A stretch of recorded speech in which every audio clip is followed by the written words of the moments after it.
ఓం శ్రీ గురుభ్యో నమ. శ్రీ మహాగణాధిపతయ నమ. దేవప్రసవేక్షకులు స్వాగతం. కర్కాటక రాశి. ఈ కర్కాటక రాశిలో పునూస నక్షత్రం 4వ పాదం, పుష్యం 4 పాదాలు, ఆశ్లేష నక్షత్రం 4 పాదాలు ఉంటాయి.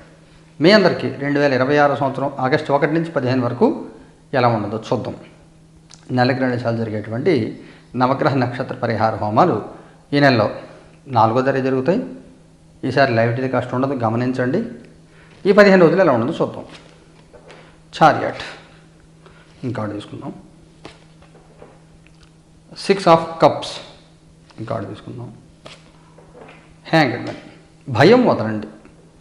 ఎవరేమనుకుంటారో అని కాకుండా మీకోసం మీరు జీవించే ప్రయత్నం చేయండి. ఇది మీకు ముఖ్యమైనటువంటి సూచన. సమాజంలో అనుకునే వాళ్ళు అనుకుంటారు. ఏమనుకున్నా కానీ మనం ఎదురు వాళ్ళ నోరు మనం మోయించలేం. వాళ్ళ ఇష్టం, వాళ్ళ స్వేచ్ఛ, వాళ్ళ నోరు వాళ్ళు అనుకుంటారు. వాళ్ళు అంతే.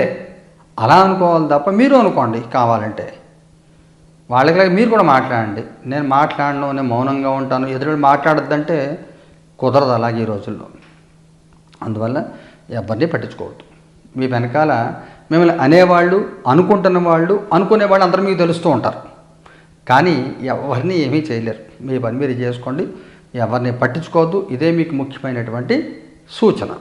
మీ పాస్ట్, ప్రజెంట్, ఫ్యూచర్. మీ past 9 of wands present, 6 of cup pentacles, future tower card తీసుకోవాలి. ఎంపరర్. మీ పాస్ట్లో మీరు కొన్ని విషయాల్లో ఎదురు చూడడం తప్ప చేయగలిగిందంటూ ఏది లేదు. ఎదురు చూడటం, కాలం కలిసి వచ్చేదాకా ఆగడం తప్ప చేయగలిగిందంటే ఏది లేదు. అలా నిరీక్షణతో కాలం గడిచిపోయిన స్థితి. ప్రస్తుతంకి వస్తే కొంత డిసప్పాయింట్మెంట్ ఉండదు మొదటి వారం అంతా కూడా. మీకు రావాల్సింది, మీకు ఇవ్వాల్సింది పక్క వాళ్ళు పట్టుకుపోతూ ఉంటారు. మీకు అవసరమైన కానీ సరిగ్గా స్పందించలేదు వాళ్ళు. మీకు కావాలన్నా కానీ పట్టించుకోరు. అలాగా మీకు చూడండి, కొంతమందికి ఉన్న వాళ్ళకే ఇంకా ఇస్తూ ఉంటారు. ఓ మంత్రి గారు ఉన్నారు, ఆయన 4 పదవులు ఇచ్చారు అనుకోండి, 4 శాఖలు ఇచ్చారు అనుకోండి. ఓ శాఖ చాలు కదా, ఇంకో 3 ఇవ్వచ్చు కదా మిగిలిన వాళ్ళకి. కాదు, ఉన్నవాడికే ఇస్తారు. ప్రమోషన్స్ ఉన్నవాడికే వస్తాయి. డబ్బు ఉన్నవాడికి ఆస్తి కలిసి వస్తూ ఉంటుంది. లేనివాడు నాకు కావాలి అనమో రామచంద్రన్న ఎవరు. అలా ఉంటుంది. ఈ సమయంలో మీ పరిస్థితి అలా ఉంటుంది. మీకు రాదు, మీకు రావాల్సింది పక్క వాళ్ళు పట్టుకుపోతూ ఉంటారు. కానీ ఏమీ చేయలేక నిస్సహాయంగా ఉండదు. మీరు చేయగలిగినట్టు ఏది ఉండదు. ఫ్యూచర్ కార్డులో సామాన్యంగా ఉంటుంది. కొంత గౌరవం, కొంత గుర్తింపు వస్తాయి. ఉన్న దాంట్లో తృప్తి పడాలి, సంతృప్తి చెంది కాలం గడపాలి మీరు. కుటుంబపరంగా, సామాజికంగా ఎలా ఉంటుంది? కుటుంబపరంగా జడ్జిమెంట్, సామాజికంగా ఏస్ ఆఫ్ కప్స్. కుటుంబపరంగా మీకు అర్థమవుతూ ఉంటుంది, ఏదో జరుగుతోంది, ఎందుకు జరుగుతోంది, మాట పడుతున్నాం, అనవసరంగా శ్రమ పడుతున్నాము, కానీ మన శ్రమకు గుర్తింపు లేదు, కానీ మనం చేయగలిగింది ఏం లేదు, మన డ్యూటీ మనం చేయాలి అని చెప్పి ఈ రకమైన రియలైజేషన్. మీరు ఏమీ చేయలేము మనం ఎంతకంటే ఇంకా అనే దాంట్లో వెళ్ళిపోతూ ఉంటారు తప్ప మీరేమీ చేయగలిగిందంటే ఏది ఉండదు. పరిస్థితులను అవగాహన చేసుకుని పరిస్థితి తగినట్టుగా మీరు వెళ్తూ ఉంటారు. సామాజికంగా గుర్తింపు, గౌరవాలు ఉంటాయి. సామాజికంగా కొత్త పరిచయాలు ఉంటాయి. కొంత బాగానే ఉంటుంది. చెప్పుకోదగిన సమస్యలు, ఇబ్బందులు అంటూ ఏమీ ఉండవు. సామాజికంగా పర్వాలేదు. ఉద్యోగం చేసే వాళ్ళకి ఎలా ఉంటుంది? స్టార్. జాగ్రత్తగా ఉద్యోగం చేసుకోండి. ఇంకో ప్రాజెక్ట్ ఏదైనా అడగాలి అంటే అడిగిన ఉపయోగం ఉండదు. ప్రాజెక్ట్ మారాలనుకున్నా, ఉద్యోగంలో మార్పు కోసం ప్రయత్నిస్తే పెద్ద ఉపయోగం ఉండదు. చాలామంది అంటే ఇప్పుడు 3 నెలలు నోటీస్ పీరియడ్ అంటే కొత్త వాళ్ళు ఎవరు తీసుకోరు. రిజైన్ చేసేసి ఓపెన్ టు వర్క్ అని చెప్పి పెట్టి జాబ్ ట్రై చేస్తున్నారు. 3 నెలలు దొరక్కపోతే ఇబ్బంది. అందువల్ల ఇలాంటి రిస్కీ యాక్టివిటీస్ చేయవద్దు. ఉద్యోగాలు జాగ్రత్తగా ఉండి, ఉద్యోగంలో సమస్యలు లేకుండా చూసుకోండి. ఉద్యోగం లేని వాళ్ళ పరిస్థితి ఏమిటి? ఫుల్. ఫీల్డ్ ఏమైనా మారాలనుకుంటున్నారా? టెక్నాలజీ మార్చుకోవాలనుకుంటున్నారా? ఇది అనువైన కాలం, ట్రై చేయవచ్చు. వ్యాపారం చేసే వాళ్ళకి ఎలా ఉంటుంది? స్ట్రెంగ్త్. మొదటి వారం అంతా కూడా చాలా సహనంగా ఉండాలి. తొందరపడద్దు, ఎవరితో కాంపిటీషన్ పెట్టుకోవద్దు. వాళ్ళు అలా చేశారు, వాళ్ళు ఇలా చేశారు అని చెప్పి వేరే వాళ్ళే చేయాలి మీరు ట్రై చేయవద్దు. ఏదైనా ఒక పని చేసి ఒక ఇంప్లిమెంటేషన్ చేయాలంటే కొన్ని నెలల శ్రమ, కొన్ని నెలల ఆలోచన, కొన్ని నెలల రీసెర్చ్, డబ్బు పెట్టుబడి ఇవన్నీ ఉంటాయి. అంత చేసి అవసరమో కాదో వాళ్ళు ఆలోచించుకుని వాళ్ళు స్టెప్ తీసుకున్నప్పుడు అదే పని మీరు చేయాలంటే ఈ వర్క్ అంతా మీరు ఎక్కడ చేశారు? ఎస్టిమేషన్ మీకు లేకుండా దిగుబడి దెబ్బతింటారు కదా. అందువల్ల కాలానికి గమనించి జాగ్రత్తగా ప్రయత్నించండి. తొందరపడద్దు. పరిస్థితులు కంట్రోల్లో తీసుకుని జాగ్రత్తగా చేసే ప్రయత్నం చేయాలి. ఆర్థికంగా ఎలా ఉంటుంది? టూ ఆఫ్ వ్యాండ్స్, ఏదైనా అమ్మకాలు కొనుగోళ్లు పెట్టుకుంటే ఇది అనుకూలమైన కాలం కాదు, ఏది చేయలేరు. అలాగే రావాల్సింది రాదు, పెండింగ్ స్తబ్దంగా ఉంటుంది, ఏమీ చేయలేని పరిస్థితి ఉంటుంది. ఎందువల్ల రావట్లేదో మీకు తెలుసు, కానీ దాన్ని పట్టించుకోకుండా తిరుగుతూ ఉంటారు. ఓ బ్యాంక్ లోన్కి వెళ్ళారు, మీ సిబిల్ స్కోర్ తక్కువగా ఉంది, దాన్ని మీరు చేయగలిగింది ఏం లేదు. నాకు లోన్ ఏమైందని తిరిగితే లోన్ రాదు, సిబిల్ స్కోర్ పెడితే కానీ లోన్ రాదు, ఆ విషయం మీకు తెలుసు. తెలిసినా కానీ తిరుగుతూ ఉంటారు. ట్రై చేద్దాం, ఏమైనా కొంచెం అవకాశం ఉంటుందేమో, టైం వేస్ట్. అలా కాకుండా వాస్తవంలోకి వచ్చి ప్రయత్నం చేసుకోండి, ఇబ్బందులు లేకుండా చూసుకోండి. ఆరోగ్యపరంగా ఎలా ఉంటుంది? డెత్ కార్డు తీసుకోవాలి. సన్, ఇంట్లో కొంచెం ఎవరైనా పెద్దవాళ్ళు ఏమైనా అనారోగ్యాలకి పాలయ్యే అవకాశం ఉంటుంది.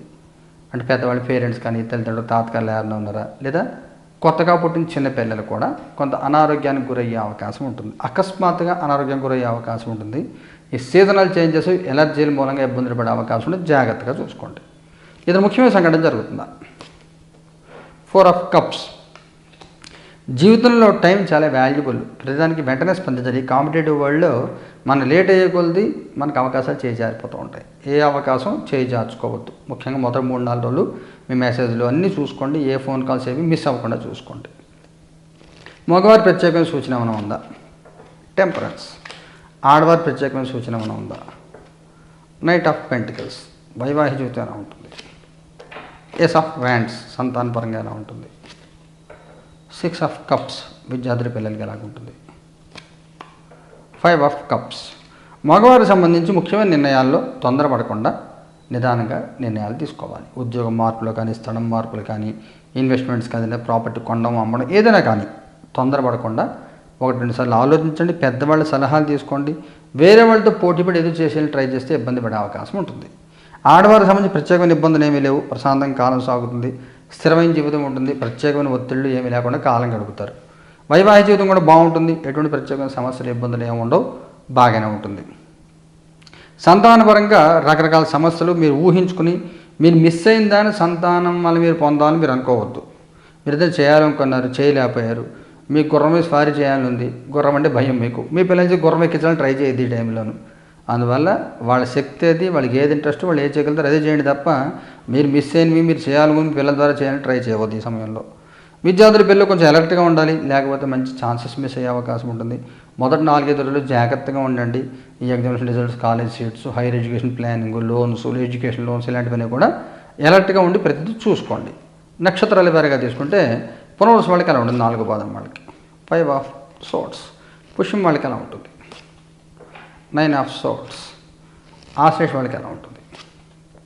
3 ఆఫ్ కప్స్. ఇందులో చెప్పిన ఇబ్బందులు పుష్యం వాళ్ళకి ఉన్నాయి.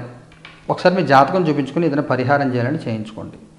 గ్రహస్థితి అనుకూలంగా లేదు మీకు, మానసిక ఒత్తిడి ఎదుర్కొంటూ ఉంటారు, ఏదో చేయాలని ట్రై చేసి తిట్లు తింటూ ఉంటారు. అలా కాకుండా ఏం చేయాలి, ఎంతలో ఉండాలి జాగ్రత్తగా చూసుకోండి. పునర్వసు వాళ్ళకి కార్యసిద్ధి ఉంటుంది, సక్సెస్ వస్తుంది, ఆగిన పనులు పూర్తవుతాయి. 5వ తారీఖు తర్వాత మంచి శుభవార్తలు వింటారు. పుష్యం వాళ్ళు ఆశ్లేష వాళ్ళు బాగుంటుంది, బంధుమిత్రులు రాకపోగలు కానీ, ఫంక్షన్స్కి అటెండ్ అవ్వడం ఇవన్నీ కూడా పూర్తిగా జాయ్ఫుల్ అట్మాస్ఫియర్ అంతా ఉంటుంది. చాలా చాలా చాలా చాలా పీస్ఫుల్గా ప్రశాంతంగా కాలం గడుస్తుంది. పరిహారం ఏం చేయాలి? పునర్వసు వాళ్ళు ఏం చేయాలి పరిహారం? 8 ఆఫ్ పెంటికల్స్, రుద్రద సాక్షి జపం చేసుకోండి. ఓం నమో భగవతే రుద్రాయ జపం చేసుకోండి. పుష్యం వాళ్ళు ఏం చేయాలి? 9 ఆఫ్ పెంటికల్స్, లఘుశ్యామల జపం చేసుకోండి. ఐం నమః ఉచ్చిష్ట చాండాలి మాతంగి సర్వజన వశంకరే స్వాహ జపం చేసుకోండి. ఆశిష్ వాళ్ళు ఏం చేయాలి? ఏస్ ఆఫ్ పెంటికల్స్, మహాలక్ష్మి మంత్రం జపం చేసుకోండి. కనకదార స్తోత్రం పారాయణ చేసుకోండి, బాగుంటుంది. ఈ పరిహారాలు 4 జరుగుతాయి. లైవ్ టెలికాస్ట్ ఉంది సార్, గుర్తించండి. శుభం భూయాత్.